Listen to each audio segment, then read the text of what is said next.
So last night I called my best friend sobbing and she's like, Christy, are you okay? And I said, no, I just did something that I think is going to ruin my life. And she's like, okay, tell me. And now that I told her, I feel a little bit better. So I'm going to tell you, you are going to give me advice and you are not going to judge me, okay? Because a couple months ago, I landed my dream job, which happens to be on an MLB team. I got promoted to a very male dominated job, okay? Let's just say. So I have to navigate it very tenderly to make sure I can keep said job.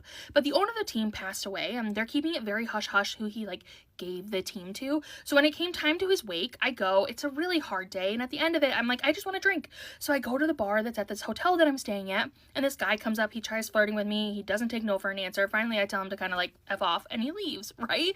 And when he does, a man from across the bar starts laughing, and I look up at him about to tell him off when I realize he's the most beautiful man I've ever seen in my entire life.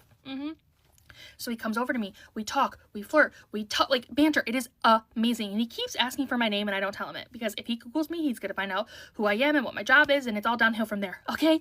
So we end up back in his hotel room and we have a very good night, if you know what I'm saying. But in the morning, I skedaddle. But before I can leave, I decide, you know what? He wanted to know my name, so I write it down on a piece of paper and I leave it on the counter thinking it's not a big deal. If he wants to find me, he can find me, right? And then I start my new job. I start my promotion and I walk in on Monday and they're like, hey, the new owner is here and he wants to meet you. And I'm like, wonderful, I can't wait.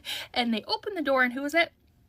It's the guy I hooked up with at the bar over the weekend. It's the man I hooked up with that we didn't exchange names. We didn't know who each other were.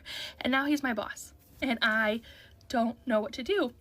So why am I freaking out other than like I could lose my job is the fact that it's not my story. It's Louisa's.